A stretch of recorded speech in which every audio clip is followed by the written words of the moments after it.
On the morning of December 1st, 1948, a strange discovery is made on Somerton Beach in Adelaide, Australia. A well-dressed, unidentified man is found lying on the sand, with no documents, no wallet, and no sign of trauma. His clothes are clean, his appearance almost too perfect, yet nothing reveals who he is. Doctors confirm his death was not natural, but no injuries are found. This mysterious case becomes known as the Somerton Man, one of Australia's most baffling, unsolved mysteries. Decades later, we still don't know his name, his past, or why he ended up on that beach. The mystery deepens when investigators examine the man's clothing. All labels and tags had been carefully removed, as if someone wanted to erase every clue about his identity. This detail raises more questions than answers. Later, a small hidden pocket in his trousers reveals a strange scrap of paper. On it, just 2 words, Tamam Shud. This phrase, taken from Persian, means it is finished or ended. Experts confirm that the fragment was torn from a rare edition of the book, the Rubaiyat. But the real puzzle begins here. Where was the book? Who owned it? And why was this man carrying only that tiny piece? The discovery turns the case from unusual to completely baffling. A major breakthrough occurs when a man reports finding a strange book inside his car.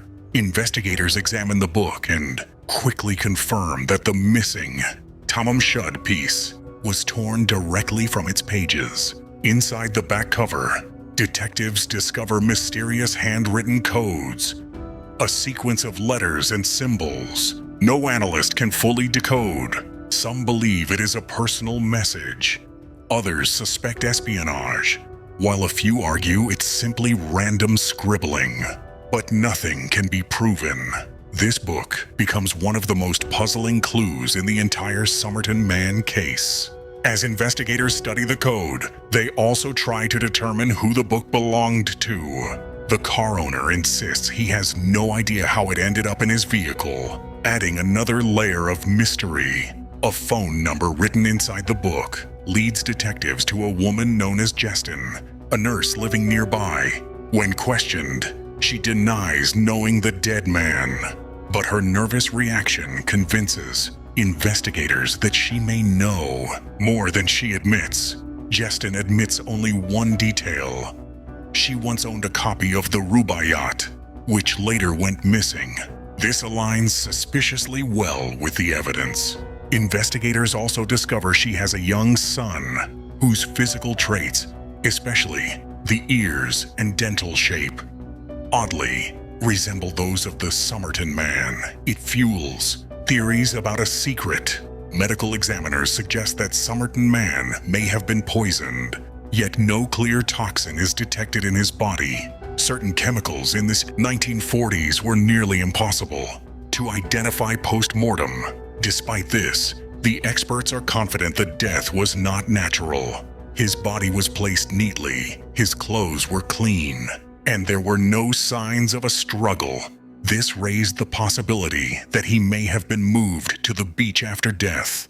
The mystery deepens as the investigation continues. Some historians suggest Somerton Man might have been a spy. Australia was entering the early Cold War era. His clothes had all labels removed. He carried no identification, and his background could not be traced. These details matched behaviors typical of espionage agents, yet no solid proof has ever surfaced. Decades later, modern DNA testing brings new hope. Researchers analyze preserved strands of hair and tissue.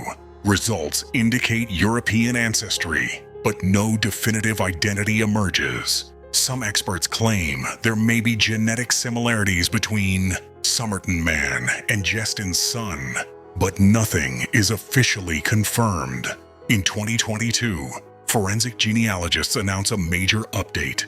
They claim Somerton Man was likely Carl Webb, an Australian electrical engineer.